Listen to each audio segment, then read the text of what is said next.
Hi friends, so today for 10-minute tutorials, we're going to work on wheel pose, Urdhva Dhanurasana. So it's so hard to get wheel pose in 10 minutes, so if you're coming to this tutorial and you haven't warmed up, and by warm up I mean maybe doing a full class of back bends, lunges, a lot of prep poses for wheel pose, I would just take notes and then come back to this tutorial once you feel your body is in an open space.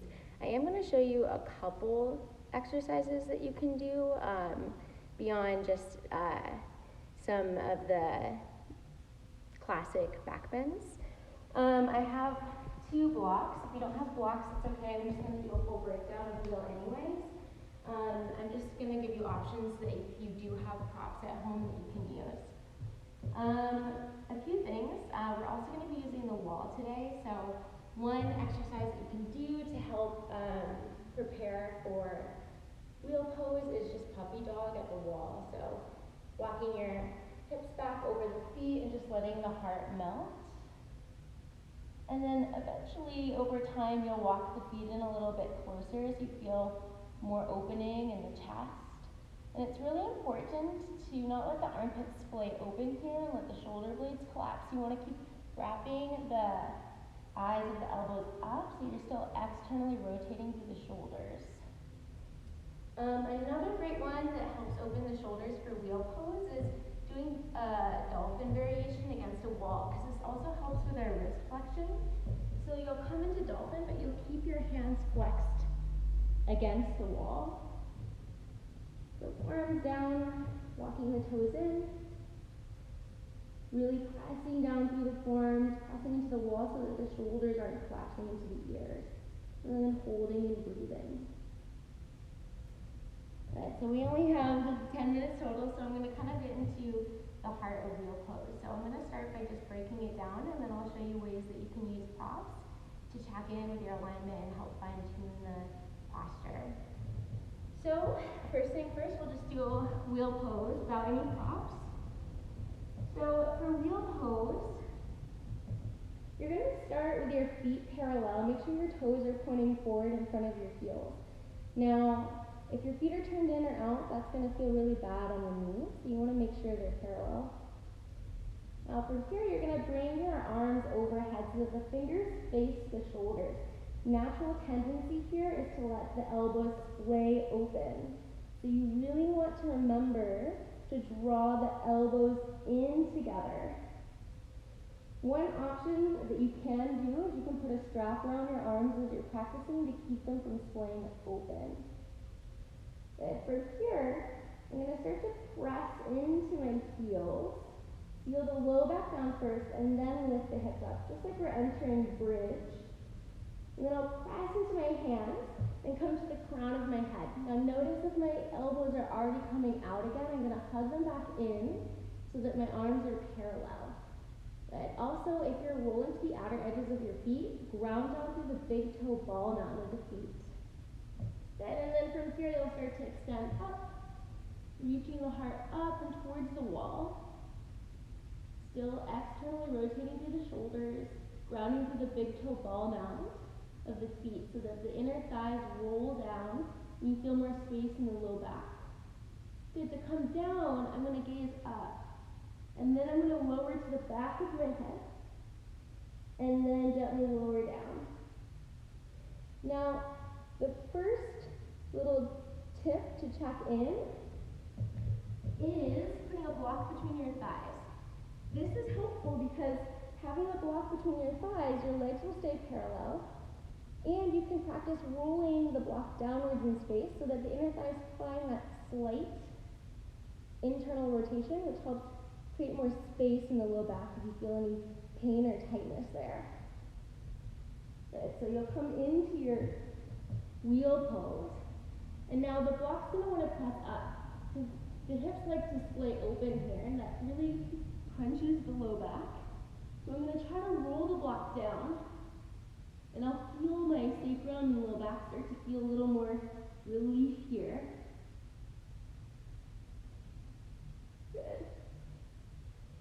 The next option is that you can place blocks against a wall. I have tight wrists, so I don't have very good like wrist flexion. So I like to sometimes put them at an angle, which helps reduce the flexion in the wrist. And if you have a mat underneath the blocks, then you don't have to worry about them sliding. So they'll be shoulder distance apart. And then you'll set up the same way. So you'll come onto your back, except this time you're going to bring your hands onto the blocks. The elbows are in towards one another. Again, you can have a strap around the arms if you need a little support in creating that alignment. Good. And then same way of entering, I'm going to press into my hands, come to the crown of my head first, and then I'm going to straighten my arms. And what this does is it creates more distance between my hands and the ground. So if you have tight shoulders, it's really hard to straighten your elbows in this pose. This will create some more space for you so that you can come all the way into it. So maybe it's your low back though that's bothering you. Then maybe come onto your tiptoes. That creates more space. Or conversely, you can step on the blocks instead, so you're creating more height between your feet and the floor. When I'm mentioning earlier one way to tap in with your shoulders by putting a strap around is just placing it around the biceps, shoulder distance apart.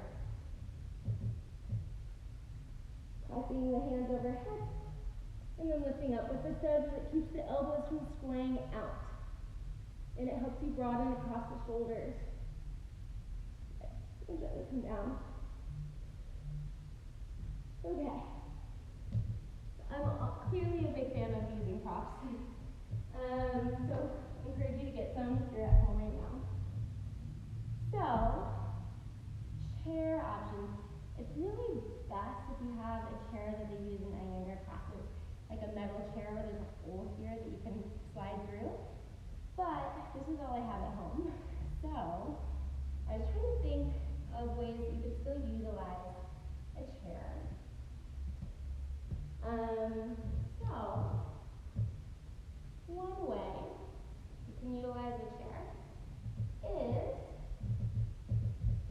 so you can still see me all the way, is you can start in sort of a supported bridge. And if you want to put blocks underneath your head and just support the head here, or put your hands on the wall and just feel pressing hands in the wall, that's a great place to start. And maybe still having that strap around the arms. Now, if you're feeling like you want to put your hands on blocks or the mat,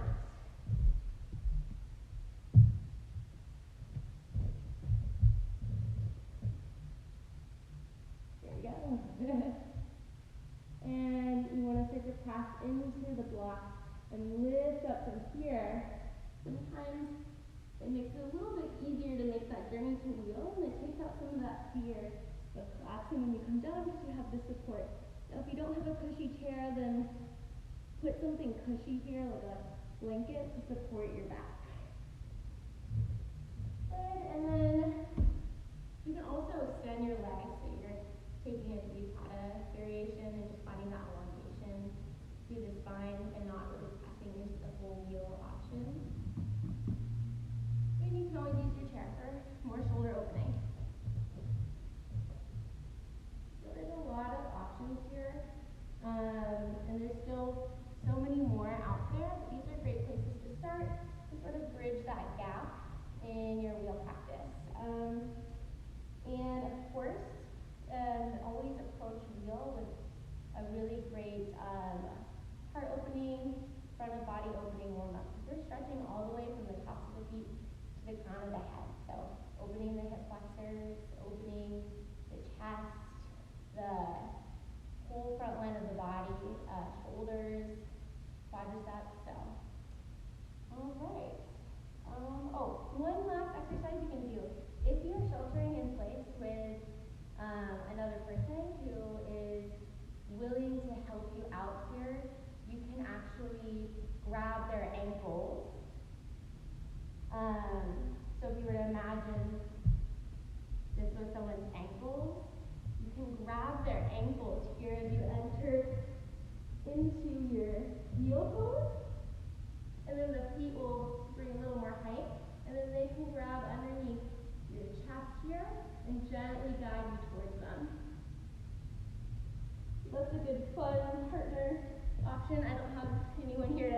demonstrate with me, but hopefully you get the idea. Oh, yay. Okay, we landed. Oh, wow, my hair looks crazy. We ended right after 10 minutes, so thanks for joining me, and I hope everyone has a great day. Oh, and I'm going to start putting all of these on my IGTV, so you can always follow them if you missed it.